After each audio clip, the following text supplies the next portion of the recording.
Coming up next on Stags Country. The teams don't understand how stressful this job is. We meet the women who created the soccer sensation Soccer Girl Problems. How a simple social media message turned into fame and a thriving business. The captain of the basketball team actually grew up hating basketball. What turned him into a player and is just a sophomore, the team captain? This guy has taken the Fairfield golf team to places it's never been. We'll head out to the open water for the return of an athlete to her sport and to the chemistry lab.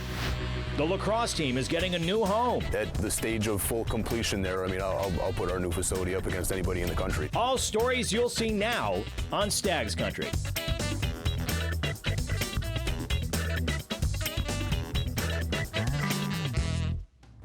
Hello and welcome to Stags Country. I'm Noah Finns and I'll be your tour guide through Fairfield University athletics. We have some really fun and interesting stories on some great people. As the leaves turn color here, the focus moves to the fall sports and basketball. The Stags have a young team, young and exciting. You never know who will lead the Stags in scoring on any given night, but one player has emerged as the team leader. Amadou Sidibe, the 6'8" forward from Brooklyn, is not your typical basketball player. He's a rare young man, you know. I'm not trying to be too hokey or anything, but he's a special kid. It's why Coach Johnson chose the sophomore as his captain. And that's right, his captain is an underclassman. He works hard, he's honest, he holds himself accountable, and he brings people together too. People rally around him. I've been fortunate enough for Coach to name me captain. It was a tremendous opportunity for me, a tremendous blessing. And I'm just taking advantage of it. He's just inspiring. He's just such a motivational person to be around, and that is truly a leader. It comes from deep within. Part of what makes Sidibe mature beyond his years is his childhood experience. He was born in New York City, but his parents wanted him to experience life in his family's African homeland. So when he was 3, they sent him to the Ivory Coast to live in his native culture. He stayed there with family until he was 8. I'm kind of glad I went because it's kind of made me to the man I am today. So I feel like I would be a different person if I would have stayed here. When I went to Africa, it kind of like forced me to grow up fast. Not grow up fast, but like being away from your parents at a young age is not a lot of kids go through that. And there wasn't a lot of basketball played on the Ivory Coast, so when he returned to the States, he A, wasn't very good, and B, didn't like basketball. He only played because his friends did. So to get better, he practiced with the junior high school girls team. I mean, it helped because I went hard just because the girls, but I actually benefited from it. I actually got better. So like, then my friends started picking me up more. I was like the first pick all the time instead of being the last pick. And so the transition was complete from soccer player in Africa to basketball player in the United States. When you played soccer, were you good? I was decent. I wasn't bad, but I don't want to say I was like tremendous, but I was decent. What was your position? I was goalie. Goalie? Yeah. You think I could score on you? Nah, no chance. Let's go. No chance. No chance.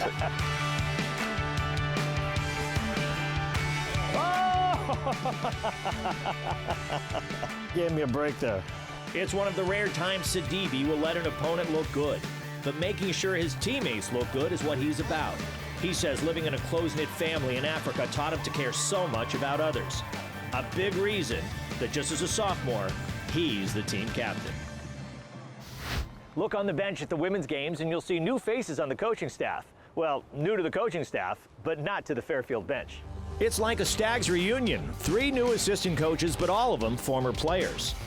Just a little bit jealous of like their practice gear and stuff that they get now. So have you started the speech with them yet? You know, when I was a player, we didn't have that. All 3 of the new assistant coaches were major contributors here as players. Gail Strumpf, who graduated in 2001 as a Hall of Famer, the program's all-time leading scorer and second leading rebounder. Because you're number 3. Yeah, Gail always gives me a hard time because she's the second leading rebounder and I'm third right behind her. So she always calls me number 3. Steph Guillen, who graduated in 2010, has over 1,000 rebounds and 1,000 points. And Saber Rice, who graduated in 2008, is also in the 1,000-point scoring club. All 3 of their names hang from banners in the gym where the players they now coach play and practice. It's an awesome feeling to be able to walk in the gym and see, your name up on the banner. So it kind of helps with our message towards them. Actually, what it stimulates is a lot of debate here in the office. They're constantly comparing notes on their own stats and their own playing careers, so they're still very competitive. We kind of use it as like a recruiting tool, like, come on, come here and beat my total. Like, I'm waiting 12 years now, beat it. It will be a sad day for me, but I'll get over it. If someone beats it, that means we're doing our job. Guillen played overseas in Luxembourg and Spain after graduating, then came back to coach at Daniel Webster College in New Hampshire. When Coach Frager called to offer her the Director of Basketball Operations position to work mainly behind the scenes, she said she jumped at the opportunity. It's just a program that clearly I care about, I've been part of as an athlete, and now to be back here as Director of Basketball Operations, I'm ecstatic. Rice, who comes from a family of coaches, played professionally in England after graduating. Returned to coach in Boston before heading back to England to play more and get a master's degree in film and media production. Appropriately, she'll work with game film and with the guards. It's just kind of like a dream to be able to come back and coach at the school that you went to and had a good career at. Strumpf, a Connecticut native, played professionally in Germany after setting stag records in the late 90s. She went on to play in the States for the National Women's Basketball League down south. She's been coaching high school ball and working in the real world in sales and marketing. She'll work with the post players and help with recruiting. I mean, I love the fact that you recruit and talk to kids and try to get them to come to your school, because that's pretty cool. I mean, you can really set the tone of what you want, so. Gail's the sales lady, you always hear her on the phone. I can talk on the phone pretty well. That enthusiasm they bring, that competitiveness that they bring, all three of them were winners. All three were tremendously competitive, and that's what we want our players to be.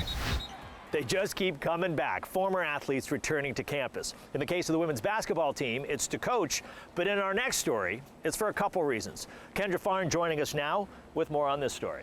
Well, Noah, Fairfield University must have made an impact on Molly Graffam, and now she's returning the favor. It's not often that you find a top athlete who also excels in the arts and in science, but Graffam fits that bill. And now the recent graduate is returning to campus in all three areas. Before most of us have had our first cup of coffee or even gotten out of bed, the Fairfield rowing team is hitting the water. And hitting it hard. Right there with them in the cold is Molly Graffam. She doesn't have to do this anymore. She's paid her dues. A 2-year captain on the rowing team, Molly graduated last spring. I forgot how hard they get pushed. Like, really, the coaches push them pretty hard. Every piece is, really challenging, and my hands are already getting blistered again, but it's great. She was the person who just showed up to practice every day, worked hard every day, got better every day. But the biochemistry major is not only back on the water with her old teammates, she's also been spending a lot of time on campus. My professor actually saw I was doodling on the chalkboard during one of our research sessions, and then I told her about the mural that I had done in the past, and she said that she would love to have me do one at Fairfield. An enormous stag head is what Molly spent weeks and weeks creating in the chemistry department. It's this big stag with antlers that represent the 5 branches of chemistry. Someone wants to do science and art. Don't get pigeonholed, don't get stereotyped, do what you want to do. It's just relaxing to me. Kind of just done that my entire life. So it's just something I like to do in my free time. And when there's no coach yelling, rowing, she says, is also relaxing. You can just kind of row on your own. It's very calming, especially we got to go out on the Long Island Sound and in the mornings see the sunrise over the lighthouses out there. She's currently a high school rowing coach and will soon be applying to grad school in biochemistry and pharmaceuticals, hoping to one day get a PhD and work in research or possibly become a professor. And while there was no question before this project came to be, it's clear Molly Graffam has left her mark in Stags country. I feel like I got to give back to them for the amazing education that I received, and I hope that it brightens up the hallways and that people enjoy looking at it as well. Graffam has worked on research projects with her professors here, and she hopes that one day soon she'll be working on her own research projects. She certainly isn't adverse to hard work. Absolutely not. All right, thanks, Kendra. We're going to take a quick break, but we'll be back to reveal the players who are the phenomenon behind Soccer Girl Problem. I couldn't put the card back in my pants, so I had to throw it. Their videos are seen worldwide. Meet the Fairfield athletes behind Soccer Girl Problems. Plus, a day in the life of a distance runner. All coming up next on Stags Country.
The women's soccer team has developed quite a following, and not just because the Stags are good. I mean, they made it to the MAC Tournament Championship game.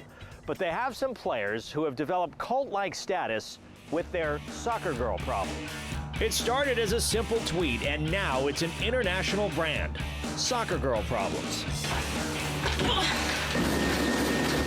Chipotle was a bad choice. The teams don't understand how stressful this job is. Alana Locas, Shannon Fay, and Carly Beyer are like rock stars in the soccer community. We turn around, these girls are like, oh my God, you're soccer girl problems. You're getting ice cream, oh my God. 2 years ago, they simply aired out soccer complaints on social media under the name Soccer Girl Problems. The messages resonated. We would actually say, we're like, if we get to 500 followers, we're gonna go streaking down the Library Hill. And then we'd get to 500 followers and we're like, when we get to 1,000 followers, we're gonna go streaking down the Library Hill. So it's just funny, like it just kept growing. Today, they have almost 200,000 Twitter followers and their own YouTube channel. People started saying, why don't you guys make a video? So we were like, all right. And we knew nothing about making videos. Apparently, that didn't matter. I can't, I have soccer. I don't know, I feel like it's better if we just go to like a 4-4-2. Their first video has been seen over 1 million times all over the world, and they have made many since, all the while gaining unexpected fame. Women on the U.S. national team recognized them. In fact, at a recent game involving the national team, it was the Fairfield players mobbed with girls wanting their picture. Hundreds of girls, like all the parents were like, who are these people? Are they famous? Hundreds of girls kept like asking us, to the point where we had to move from our seats because we were blocking people. And now Soccer Girl Problems is a bona fide business. It's a trademark on a growing apparel line. Requests come in from Australia, Ireland, Canada. Locas, who already graduated and is in grad school, handles most of the business matters from her home in Long Island. I kind of manage all the online sales of everything from my house. My house has kind of turned itself into a little warehouse where we have like all the stock of all the apparel that we sell and everything. She comes up to visit her business partners and former teammates at their beach house in Fairfield when she can for business planning. We have the Grace Fest coming out, and there'll be 2 colors down the leg. It'll be red and black. And to shoot more videos. Let her because her reaction is It's not exactly a motion picture film crew. Sometimes an iPad serves as their camera, and whatever props are used happen to be handy. But that's the charm in these soccer satires.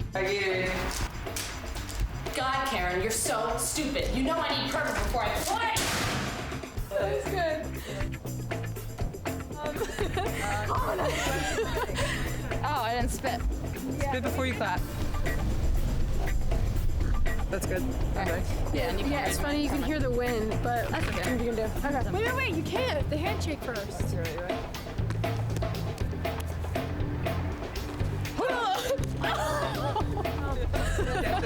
I lost my hearing, but I think I'll get it back soon. Still, of course, a humor-based type of social media thing, of course, but I think now it's become, what's amazing about it is it's become more of like a unifying thing amongst like all ages of soccer players. That's one of our guy friends, that he's in a lot of the videos. I couldn't put the card back in my pants, so I had to throw it too. Once Shannon and Carly graduate this spring, they plan on joining Alana in further growing Soccer Girl Problems as a business. It not only has the potential for great financial rewards, it helps keep the soccer players involved in the soccer world.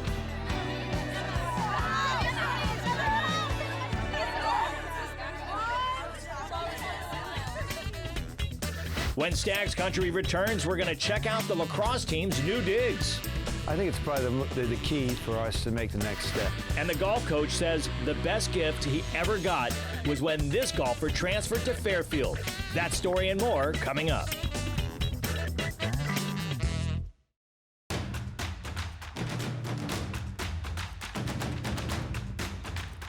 I have an edge in business.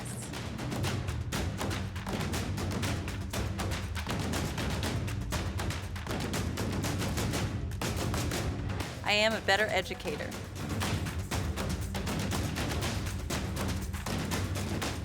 I am an author, thanks to Fairfield University's graduate studies.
Welcome back to Stags Country.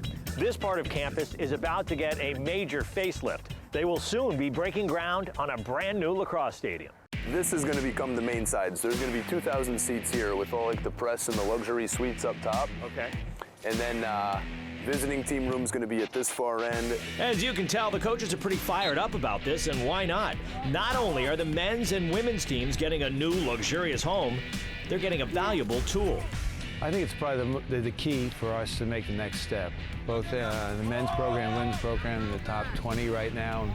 To get to that top 10 and then make that national championship, the Final Four, you need a facility. You really do. I think if you just look at college lacrosse over the course of the last 5 years, you look at some of the facilities that have emerged, and you know, it's kind of like an arms race at this level. Like institutions are just constantly trying to one-up the next guy. And Fairfield will put itself right in the thick of that race with this new stadium. It will seat 3,500, include a gracious entrance, concessions, concourse, and a visitor's locker room. And they're going to take that side over there and push into the hill, re-landscape it so the townhouses above it can see the field. So it's going to kind of merge the stadium with the rest of the campus here. Kind of similar schools to Fairfield. I'm not sure that they're going to have the luxury of having a lacrosse-only facility right in the middle of campus like we're going to have when this thing's finalized. And you can be sure the coaches are taking advantage of that fact. You think they've shown recruits this video? Every single one of them. Not only will the new facility be a centerpiece for athletics at Fairfield, they'd like to open it up, host major college events, and bring in high school and youth tournaments, which, in addition to the success of both teams, it will make Fairfield a lacrosse destination. In all candor, I mean, this has kind of been an eyesore for quite some time right now, so all of a sudden you button some of that stuff up and you make an already beautiful campus even more beautiful, and you're making a statement. They hope to be playing in this new stadium by 2015, and that's not all that's new. Starting next year, the men's team is leaving the dissolving ECAC for the prestigious CAA, meaning that the winner of this year's ECAC championship will be the last one ever. Logging and jogging a lot of miles. It seems every year the Fairfield cross-country team gets better, and this year's seniors will leave really feeling like they've established a winning program here. We now take you all access with the cross-country team.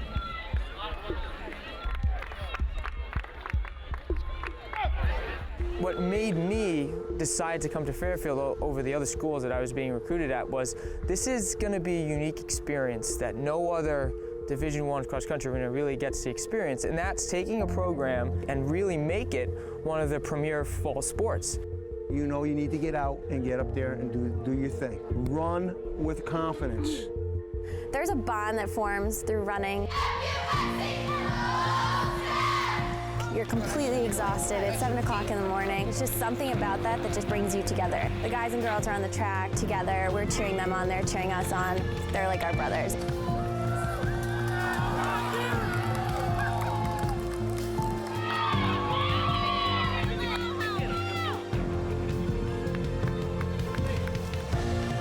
People are really looking to get involved outside of the sport. There have been some student athletes on the team that were directly affected by colon cancer. We raised almost about $1,000 this year. We just support each other, like as a sisterhood, as a team. There's a quote that says, running never takes more than it gives back, and that's so true. I have gained so much from my experience here at Fairfield through running. It will probably stay with me the rest of my life.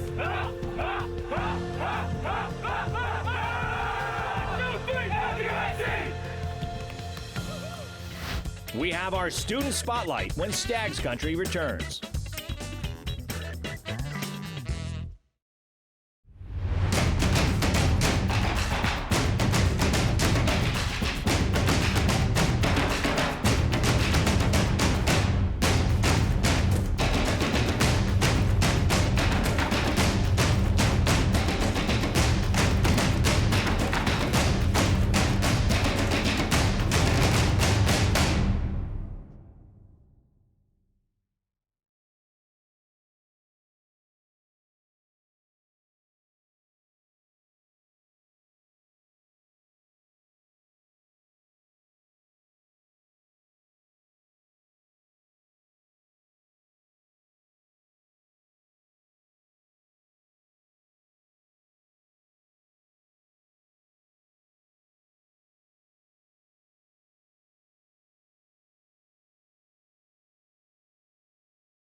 As the weather gets cold, we think less and less of the golf course. Unless, of course, you're Steve Burak. He's always thinking about golf. In fact, it's summertime for him down in Australia, where he's playing and studying this semester. Since he transferred from Temple, he's taken the whole Fairfield golf team to places it had never been. You can call Steve Burak a golf course rat. You always know where to find him. Steve's probably the hardest worker I've ever seen. Coach Roberto says he was blessed when Burak decided to leave Temple and come to Fairfield. It's worked out well for both of them. Burak is getting what he calls the complete college experience. It's a perfect combination between a social life, academics, and playing golf. Burak gets that. Coach Roberto gets a golfer who's accomplished what no other Fairfield golfer has ever accomplished. Oh, it was the best gift I've had in a long time. Until Burak came along, no other Stag had ever won the MAC Tournament Championship. Burak not only did it, he did it in record fashion, an 8 under par 208 to win the tournament by 5 strokes. Yeah, that was really exciting because that was actually my first collegiate tournament victory. It builds confidence, and for me, confidence is even more important than having technical ability. I think confidence for a golfer is huge. By winning the tournament, Burak became the first Stag to earn a trip to the NCAA Regional Championships. The tournament was in Louisiana on the home course of LSU. Burak finished in 45th place and accomplished so much for him personally and for the program. Playing regionals with University of Alabama, who went on to win the NCAA championship, is like, now I got to play with those kids, and I know I can compete, and you see how good they play, and you know how you play, and it's not that different. You know, they just minimize the mistakes, and I learned a lot playing those 3 rounds of golf with some of the best kids in the country. The new kids coming in and his teammates from last year now have to play up to that level. That's the level we want to be at. We want the whole team there next time. So, where is Burak this fall? In Australia, spending a semester abroad, where of course he's also playing some golf. Burak had to sit out a season after his transfer, so it works out well. When he returns, Coach Roberto says he'll use him as an assistant coach before Burak can resume competing for the Stags next year. And then after that, who knows? I could see Steve being a professional in the future. The Media Center here at Fairfield University offers students a rare opportunity to produce live events like basketball games and to produce and report for this show.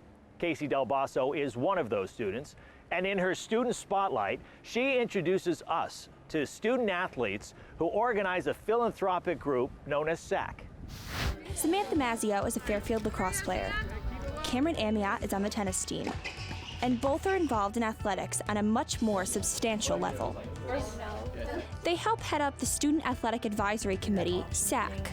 All these things really show that we're more than just an athlete on campus. We do play a sport, but there's more to us and there's more that we care about in life than just going and practice and playing games. For instance, SAC runs yearly fundraisers involving all student athletes, events like the talent show.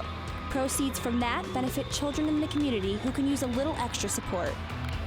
The athletes recently traveled to Orlando, where they join representatives from all other MAC schools to share ideas and to make the outreach even better. So for the person who's never heard of a SAC, how would you define it? We basically get people on campus involved in local community involvement projects, and we try to get the student body to get to athletic games, and it's really about making one huge community on campus. To go down and be one of two people that represents Fairfield University, it's just, I'm ecstatic. For everyone else to hear our voice and hear our opinions and bring Fairfield's perspective into the conference was great. It really showed us how to be leaders. The athletes found the 4-day conference inspiring and helpful. Going through this experience in Orlando and just the more community service events that I personally, and I'm sure Cam can agree, the more that we get involved with, the more it almost makes us want to do even more. Well, that's a wrap for this edition of Stags Country. We thank Casey, Kendra Farn, and all the talented people whose faces you don't get to see, but will help make this show happen. We also thank you for watching. And don't forget, you can get all your Fairfield sports news at fairfieldstags.com. I'm Noah Finn. We'll see you next time.